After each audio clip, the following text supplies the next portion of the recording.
حضرت عمر فاروق رضی اللہ تعالیٰ عنہ کے بارے میں امام ابن جوزی نے لکھا ہے کہ رات کو نا گھر کے اندر بیٹھے بیٹھے اچانک رو پڑے حضرت عمر.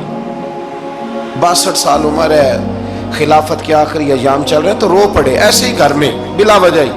آپ کی اہلیہ نے, زوجہ نے بیٹے کو اٹھایا, فرمایا پتہ کرو تمہارے باپ کو کیا مسئلہ ہے, کہیں کوئی تکلیف تو نہیں, درد تو نہیں, صاحبزادے آئے. ابا جی کیا بات ہے؟ فرمایا اماں کو بلاؤ.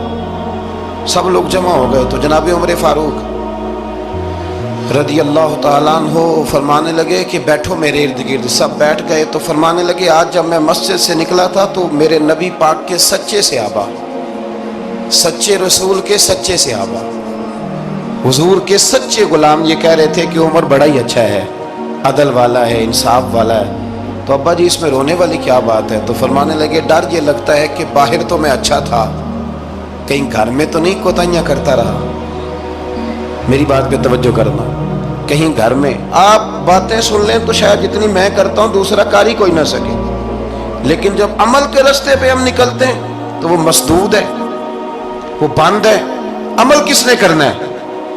آپ کوئی آیت پڑھیں تو یہاں غلطی نکالنے والے 20 لوگ مل جائیں گے, 20 لوگ, لیکن اس آیت پہ عمل کرنے والے کتنے ملیں گے؟ تو حضرت عمر فاروق رو رہے تھے, کہنے لگے کہیں تمہارے حقوق تو نہیں پامال کرتا رہا. تو آپ کی اہلیہ نے جب سنا تو وہ کہنے لگی عمر مجھے تو بڑا پرانا شکوہ ہے, آپ کا جاہ و جلال اتنا تھا میں بات نہیں کر سکی. عمر تم نے سارا دن مسجد میں گزار دیا اور ساری رات نقاب اوڑھ کے مدینے کی گلیوں میں گزار دی, میں تو زندگی کی کوئی خوشی دیکھ ہی نہیں سکی. چاہ تو میرے اندر بھی تھے نا کہ میرا شوہر کچھ گھڑیاں بیٹھتا, کہیں مجھے لے کے جاتا, تو میں تو کچھ نہیں دیکھا, مجھے بڑا شکوہ ہے. تو حضرت عمر کہنے لگے چل اللہ کی رضا کے لیے معاف کر دے. بھئی معافی بیوی سے نہیں مانگی جا رہی, معافی اپنی غلطی کی مانگی جا رہی. یہ سمجھ لیں, بیوی کے لیے تو خامد کا بہت بڑا مقام ہے نا, لیکن یہاں غلطی کس بات کی ہے؟ اپنی کمزوری پر غلطی کا اعتراف کر کے معذرت کا سوال کیا جا رہا ہے. تو حضرت عمر کہنے لگے معاف کر دے. تو اہلیہ کہنے لگی میں نہیں معاف کرتی, میری شرط پوری کریں. فرمایا وہ کیا؟ فرمانے لگی قیامت میں جب اللہ آپ کے لیے جنت کا حکم دے گا تو آپ میری سفارش کریں گے اللہ کی بارگاہ میں؟ سفارش کریں گے کہ یا اللہ مجھے کپڑے دھو کے دیتی تھی, میری عزت کی حفاظت کرتی تھی, میرے بستر کو پاک رکھتی تھی, کہیں گے؟ تو حضرت عمر فرمانے لگے تیرے ساتھ وعدہ رہا, رب نے اگر عمر کو اپنے فضل, اپنے کرم اور اپنے محبوب کے صدقے جنت دی تو عمر تیرے بغیر جنت میں نہیں جائے گا. عمل کا رستہ, عمل کا رستہ. دیکھیں نا, 2 دفعہ استاد بات کرتا ہے, 2 دفعہ, اور کوئی زیادہ, ایک تو ہے نا کہ ایم اے اور جناب ایم ایڈ اور ایم فل اور پھر پی ایچ ڈی قسم کا استاد. ایک وہ جو matric P T C teacher ہے نا, وہ 2 دفعہ اسٹوڈنٹ کو کام کہے تو تیسری دفعہ وہ ناراض ہو جاتا ہے, کہتا ہے میں 2 دفعہ کہا ہے. بچے کو آپ 2 دفعہ کہتے ہیں اور اگر تیسری دفعہ کہنا پڑے تو غصہ آتا ہے نہیں آتا؟ بھئی تو نے اتنی دفعہ کہا ہے, تو سمجھ نہیں رہا بات کو. اور اگر اللہ کریم قرآن مجید میں سینکڑوں دفعہ کہے نماز پڑھو, سینکڑوں دفعہ, اور یہ بہانے کر رہا ہے, یہ بھی پروگرام بنا رہا ہے, پھر کہتا ہے میں بے چین رہتا ہوں, میں بے قرار رہتا ہوں. عمل کا رستہ اس کو اختیار کریں, آپ سکون میں رہیں گے. بد عمل آدمی اور بے عمل آدمی یہ ہمیشہ پریشان رہتے ہیں, ہمیشہ. عمل کریں, توبہ کریں تو پھر بدل جائیں, پھر تبدیلی آئے. اور یہ کوئی مشکل کام نہیں, جو بدلنے والے تھے وہ بدل گئے. بڑا کچھ کرتے تھے پر پھر وہ لوگ بدل گئے. حضرت فضالہ رضی اللہ تعالیٰ عنہ کہتے ہیں کہ میں بڑا دلدادہ تھا عورتوں کا, اور میرا ماحول یہ تھا کہ میں قتل بھی کر لیتا تھا معاذ اللہ, چوری بھی کر لیتا تھا, اور رات میری طبیعت تھی معاذ اللہ نئی سے نئی عورت کے پاس جانا. کہتے ہیں ابو جہل نے اعلان کیا کہ جو نبی پاک علیہ السلام کا سر اقدس معاذ اللہ کاٹ کے لائے گا, نقل کفر, کفر نہ باشد, 100 سرخ اونٹ انعام ملے گا. تو میں نے ارادہ کر لیا کہ میں بہت سارا انعام حاصل کروں گا. قرآن مجید میں نا اللہ فرماتا ہے کہ بہت سارے لوگ ایسے ہیں جنہیں اگر میں رزق میں کشادگی دے دوں, زیادہ پیسے دے دوں, فرمایا باغی ہو جائیں, وہ سرکش ہو جائیں. یہ بہت سارے لوگوں کو جو اللہ تبارک و تعالیٰ اعتدال میں رکھتا ہے تو یہ ان کے لیے بہتر ہے. ہر بندہ دولت کے ہوتے ہوئے نیک ہو سکتا تو یہ اللہ اگر رکھتا ہے نا اعتدال میں تو شکر کرے اللہ کا، ورنہ تو لوگ عیاشیاں کریں، پتہ نہیں کیا کچھ کر گزرے۔ تو حضرت فضالہ کہتے ہیں کہ میں نے خنجر تیار کیا اور میں نے بغل میں اس کو چھپایا، اوپر میں نے چادر اوڑھ لی۔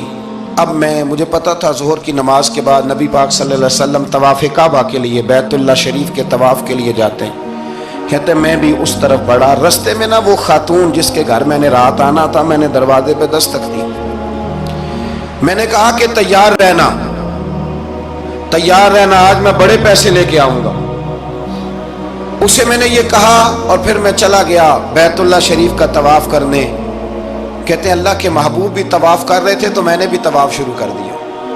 ارادہ یہ تھا کہ جہاں نبی پاک علیہ السلام میرے قریب سے گزریں گے تو موقع پا کر میں حضور کے جسم اقدس پر خنجر کھونپ دوں گا اور معاذ اللہ شہید کر دوں گا۔ کہتے ہیں حضور ایک دفعہ بھی میرے پاس سے گزرے تو میں ہمت نہ کر سکا، دوسری دفعہ بھی پاس سے گزرے تو میں ہمت نہ کر سکا، تیسری دفعہ بھی گزرے تو میں ہمت، نبی کریم صلی اللہ علیہ وسلم 2-3 دفعہ گزرے تو فرماتے ہیں کہ مجھے موقع نہ ملا، اس لیے کہ حضور فرماتے ہیں اللہ نے روب کے ساتھ میری مدد فرمائی، دشمن پر میرا روب طاری ہو جاتا ہے۔ فرماتے ہیں جب چکر پورے ہو گئے تو محبوب کریم نا چھٹے چکر پہ فرمانے لگے فضالہ چکر ایک رہ گیا ہے، بے خبر ہو جو غلاموں سے وہ آقا کیا ہے، ایک پھیرا رہ گیا۔ کہتے طواف مکمل ہو گیا تو محبوب میرے قریب آئے، فرمایا وہ کام کرتے کیوں نہیں جس کے لیے آئے تھے؟ میں نے عرض کی یا رسول اللہ کون سا کام، کیسا کام؟ اندر تو چور تھا نا، بانج فقیروں کسے نہیں ماریا اے ہوئی چور اندر دا، اندر چور تھا نا۔ کہتے ہیں حضور نے مجھے کندھے سے پکڑ کے ہلایا، فرمایا کرتے کیوں نہیں؟ جب حضور نے ہلایا تو وہ خنجر بھی پیروں میں گرا اور میں بھی رسول اللہ کے پیروں میں گر گیا۔ میں نے کہا حضور مجھے کلمہ پڑھا دیں۔ کہتے ہیں حضور نے پہلے میرے دل پہ دست مبارک پھیرا، پھر میرے نبی نے مجھے کلمہ پڑھا دیا۔ اب نا مرید ہونے والا کہتا ہے کہ جی آہستہ آہستہ میں ٹھیک ہو جاؤں گا۔ اب وہ آہستہ آہستہ کا کیا ترجمہ ہے یہ بالکل سمجھ نہیں آتی۔ بھئی کسی بندے سے 5 لاکھ روپیہ لینا ہے تو اس سے وہ کہتا ہے جی میں آہستہ آہستہ دوں گا، 500 روپیہ دے دیا کروں گا روز کا، تو کہتے ہیں میری رقم خراب ہوتی ہے، پورے دو۔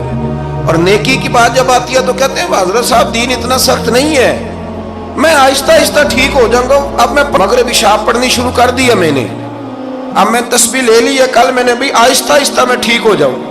یعنی رقم لینی ہو تو وہ آہستہ آہستہ قبول نہیں ہے، لیکن اور مکان کی رجسٹری اگر کرانی ہو تو مالک مکان کہے کہ آہستہ آہستہ کرا لو، کہتے ہیں پیسے پورے دیے، سویرے چل اور بیان دے۔ یہ کیا بات ہے؟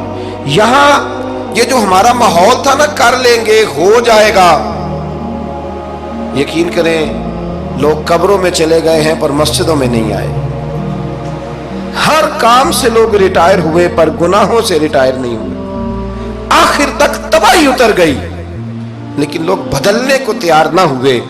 حضرت فضالہ کہتے ہیں ابھی میں نے کلمہ پڑھا، ابھی میں واپس آیا، رستے میں وہ بی بی کھڑی تھی، کہتے ہیں میں وہ شخص تھا کہ عورتیں مرتی تھی میرے اوپر اور کسی کی جرت تھی کہ وہ آئیں بائیں شائیں کرے، لیکن فرماتے ہیں میں بی بی کے پاس سے گزر گیا، پہلے تو اس کا خیال تھا رکے گا، لیکن جب میں رکا نہ تو دروازے پہ آئی، اور جب میں گزر گیا تو اس نے آواز دی، لیکن میں نے سنی انسنی کر دی، جب آگے بڑھا تو میرے پیچھے دوڑی۔ فرماتے ہیں مجھے پکڑ کے کہنے لگی فضالہ تجھے کیا ہوا، تو وہی نہیں جو یہاں سے گیا تھا؟ آپ فرماتے ہیں میں کبھی نہیں رویا تھا، میں کبھی نہیں رویا تھا، اور جب کہا نا تو وہی نہیں، کہتے میں نے سر اٹھایا تو میری آنکھوں میں آنسو تھے، میں نے کہا میں جو گیا تھا وہ نہیں ہوں، اب تو میں محمد عربی کا غلام بن گیا، اب میں وہ نہیں ہوں، اب نہیں ہو سکتا کہ کوئی میری نظر میلی ہو جائے، یہ کیسے ممکن؟ اب نا اسلام کی تعریف ہم نے یہ کی ہے کہ خبردار کوئی ہمارے قریب نہ آئے، ہم کسی کو بات نہیں کرنے دیتے کہ ہم مسلمان ہیں، ہم بات نہیں کرنے دیتے۔ پتہ کیا بات ہے، ایک میری یہ تقریر ہوتی ہے ممبر پہ، اور ایک میرا عمل ہوتا ہے جب میں سفر کرتا ہوں، جب میں گاڑی میں بیٹھتا ہوں، جب میں دوستوں سے ملتا ہوں، جب ان دونوں باتوں میں تضاد آتا ہے نا، تضاد، تو لوگ تقریر کو جذبات نہیں کہتے، ایک فن بن جاتی ہے تقریر۔ آپ کو پتہ ہے نا وائزین نعت خواں کہتے ہیں میں نے محفل لوٹ لی، پھر لوگ شمار کرتے ہیں کتنے لوگوں نے سبحان اللہ کہی، پھر لوگ شمار کرتے ہیں کہ آج 5 بندے روئے بھی تھے جب میں تقریر کر رہا تھا۔ تو پھر یہ فن ہے، یہ جذبات کا اظہار۔ سمجھ لیں بات کو کہ عمل جب آپ نہیں نہ کرتے عمل، تو آپ خود بڑے بے چین رہتے ہیں کہ یار یہ میں کیا کر رہا ہوں، یہ کون سا گورکھ دھندا ہے کہ میرا عمل صفر ہوتا جا رہا ہے۔ ہمارے ایک استاد تھے تو وہ فرمایا کرتے تھے کہ اگر پڑھے لکھے آدمی کو تم بے عمل دیکھو تو اس سے دور ہٹ جایا کرو، ورنہ تمہیں بھی بے عمل کر دے گا۔ میں نے ان سے عرض کی، میں نے کہا حضور یہ کیا ہے؟ تو فرمانے لگے اپنے حضرت صاحب سے پوچھنا، وضاحت کریں گے۔ میں نے حضرت صاحب سے کہا جی عجیب بات کر دی ہے، علم والے بندے کے پاس بیٹھ کے تو علم آتا ہے۔ تو وہ فرما رہے تھے کہ علم والے بندے کے پاس اگر وہ بے عمل ہو تو بالکل نہ بیٹھنا۔ تو حضرت صاحب فرمانے لگے انہوں نے صحیح کہا ہے۔ اب بات بہت بڑی ہے، پتہ نہیں آپ کی سمجھ میں آتی ہے نہیں آتی، بہرحال کر دیتا ہوں۔ پڑھا لکھا بندہ اگر بے عمل ہو تو اس کے پاس ہے، تو میں نے کہا حضور کیوں؟ فرمانے لگے اس لیے کہ وہ اپنی بے عملی پر بھی دلائل دے گا۔